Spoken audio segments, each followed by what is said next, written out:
with my four teammates to represent our Malae website. It's worldwide, just to come here and cheer our Manu Samoa team. Although we have not won the cup or championship, but we are very proud and very pleased with our team and their coach, and him being new and a new coach to our team. We still encourage them to do it. They did a really good job and made us all proud in the U.S., which is their #1 fan, #1 in the world, to come here and leave everything to come here and cheer for them.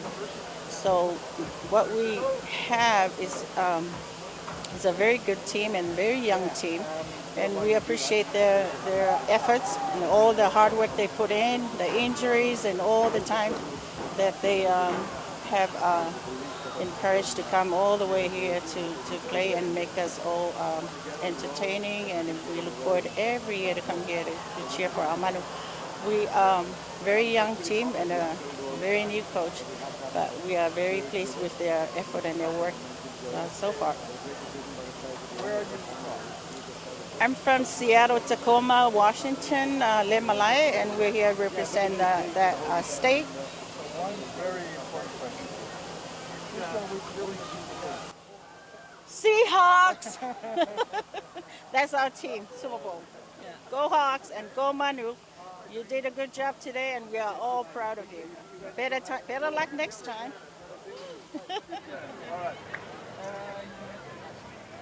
Fatalo fatele pa yemal malu tata tunu American ya fa pe fo Samoa lo alala mai pafu la fa palang ya kule ta ko interview masi atali nei o sio ne fule o Viliamu Punivalu le atawa ai ya lo mo Suluama Teresa Laumea-Vivolo o Samoan Sevens o lo maua o Seattle, Tacoma, Washington. Represent au ia mato website ne o le Malae. E fo mato le website ale media. Ai maua mato fia mai support 100% ia au le Manu la fai fo isi mato fo fanga I lumanai. Wale supporting o na ia tato tamfanau. Pa pe ni lato fo fanga mo lumanai. Ia fa pe fo le coach man na yo lato tutongi. Ia avatula faftai ono si lato talonga le ne yaso. Fa fia ina mama to umalama ono ole talonga ne yaso e ui lava na fale man ina e lato pano. Ai olo maua pe America fia male alofa ita tamfana. Ono lato e tu I lato tino awale pa angatama. We are so proud of the boys. They are a young team. The coach is new to this. However, they did a really good job, and we are so very proud of them. And you know, they made it to the top, and that's encouraging. That to us is #1. They can work on their imperfections or their little things that. But I think the last game with that they played for the Shield, I think it was fixed. No, I tell you the truth. The referee has a lot to do with it, but it was their game. They were supposed to win it. But you know what? We can fix all that once I'm in charge.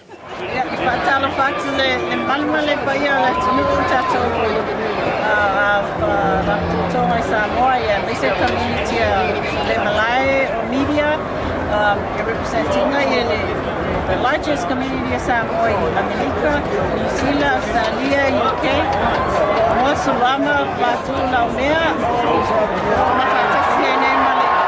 the coach and Samoa.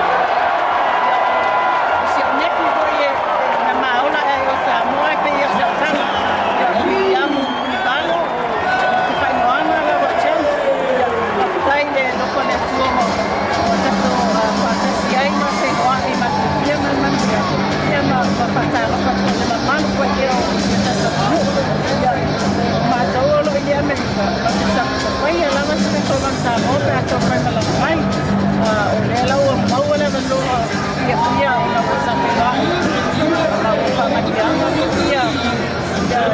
Sama po talong ako yan sama tuloy ko sa kuha ito may makutsiya may lumayo sa lip may listan ia aua pamalia ina ia ai ia pasi ia tu ai tuani oani ia wana vanga ko ni au no patalo patalo malu patalo ia mani mana o mai nai tamata ia lo tamata ia au black ile fa ia e fa malo so ia oi lo toa malo tomalo si ete fa ia ni na wai fita na to uma e ke o esta to masamo na te tafua e toa ia mo tawa ia fa ia te talo ia o se fa sile to ia wa mai ia sa ni ninga le au wa ia le mana esta to au Kaya mo fa sile mo no fa tala fa to na magma pa ia sa mo la pa au to e fio la blan after ina mo le sai nei au to fai per le fai sina la into le ai se au fo ai ma no la mo le fa ma mo fa tai no to la pa ni mo sai então vem a deu a matar então ai me tá vou le te se ama tá alfa tá sim vou le tá na uso ai ngatas tá pensando o money pro game se todo malo olha lá sabe ni tu tá no Australia ele por final ele se tá no fia How old do you mean, guys?